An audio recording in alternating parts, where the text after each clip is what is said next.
Hi guys, it's me Toffee Dog and this is one of my level 4. We are now on week 3. This is our first day of week 3 and one thing, apologise for any noise in the background. As I said, I live in a family house.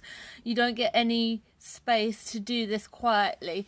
So we finished off here and I was talking about how I could use tape and different media. Now during that lesson I showed you this already.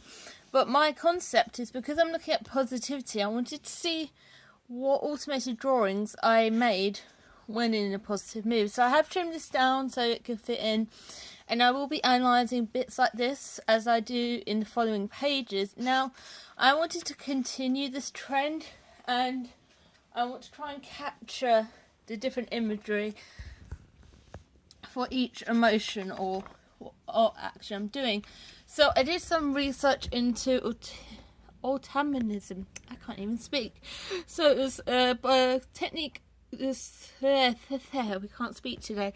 It was a technique developed by the Surrealists, which I did learn in A-level film, and it's about creating art without conscious thought. So it's like automatic writing, when you write and you just write for the sake of it, and you have to write I don't know if you can't think of anything.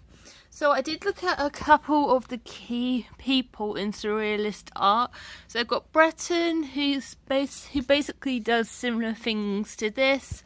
Mac Ernest, who does collages, rubbing and scraping, which is definitely something I want to look at because I want to kind of come out of this illustration base just to show my variety in my work.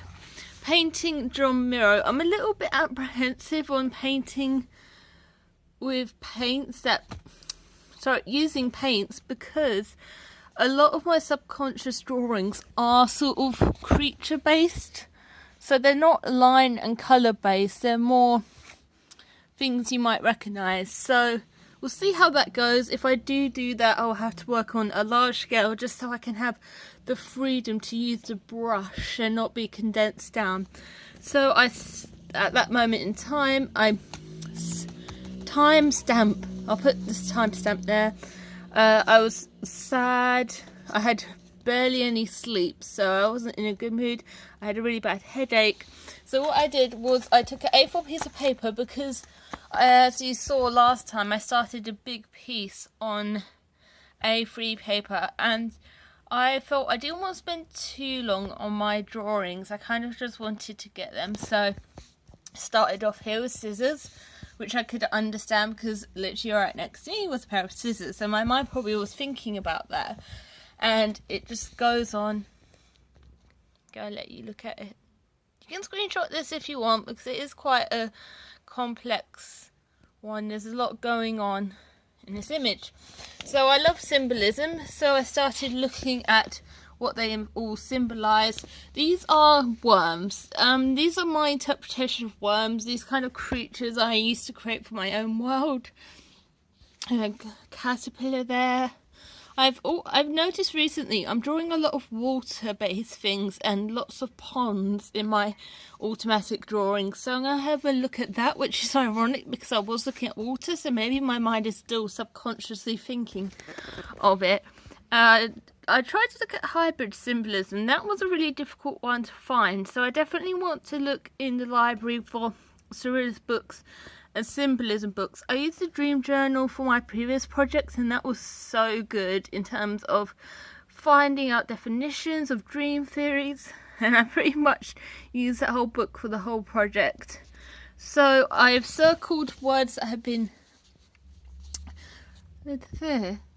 repeated, which is sacred and fertility.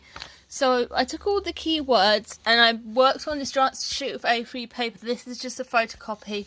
And I started listing from here what I associate. And then when I got onto indwelling, there was this quote from a biblical text which I really liked. It's something just clicked in my head when I saw this. The Holy Spirit indwells God's people. And I just clicked because I just looked at every single other thing, and everything apart from these four of these, that one on that can be too. And I just thought, oh my gosh, all these words had to do with faith to Christianity. So I did how does faith impact thoughts and emotions. Now my tutor made a fair point, is that I do skip from subject to subject a bit fast, so I will be continuing with automatic drawing, but I'd still love to break down the context of my automatic drawings and figure out what regular themes there are in, say, drawings when I'm happy. But this is the work I've done today. I'll film another video of the work I do tomorrow. If I've done just little work, I will combine tomorrow and Thursday's vlogs. So that is awesome. That's my horrible nail varnish, and we're done.